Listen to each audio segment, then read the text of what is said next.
அக்னி நட்சத்திரம் துவங்கி உள்ள நிலையில் தமிழகத்தின் தென் வட பகுதியில் மழை பெய்ய வாய்ப்புள்ளதாக சென்னை வானிலை மையம் தெரிவித்துள்ளது. தென்மேற்கு வங்கக்கடலில் உருவாகியுள்ள காற்றழுத்த தாழ்வு நிலை ஞாயிற்றுக்கிழமை காலை 8:30 மணி நிலவரப்படி இலங்கை சுற்றுப்பகுதியில் தாழ்வு பகுதியாக மாறியுள்ளது.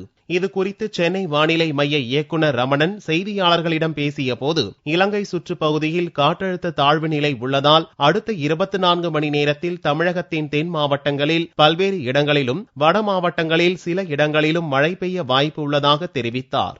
வாரம் 24 மணி நேரத்தை பொறுத்தவரை தென் மாவட்டங்களில் அநேக இடங்களிலும் வட மாவட்டங்களில் ஓரிரு இடங்களில் நாம் மழை எதிர்பார்க்கலாம்.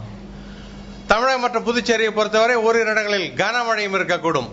சென்னை நகரை பொறுத்தவரை வானம் மேகமூட்டத்துடன் இருக்கும். நகரின் சில பகுதியில் மழை வருவதற்கான ஒரு வாய்ப்பு உண்டு. தமிழகத்தில் கத்திரி எனப்படும் அக்னி நட்சத்திர வெயில் ஞாயிறன்று துவங்கியது.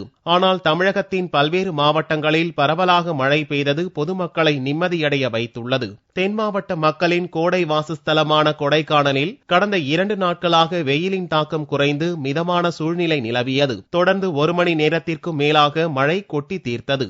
திண்டுக்கல், பழனி, நத்தம் உட்பட பல்வேறு பகுதிகளில் பரவலாக மழை பெய்து வருவதால் மக்கள் மகிழ்ச்சி அடைந்துள்ளனர். குடிநீர் பிரச்சினை தீரும் என்றும் வறட்சியின் பாதிப்பு குறையும் என்று மக்கள் நம்பிக்கை தெரிவித்துள்ளனர்.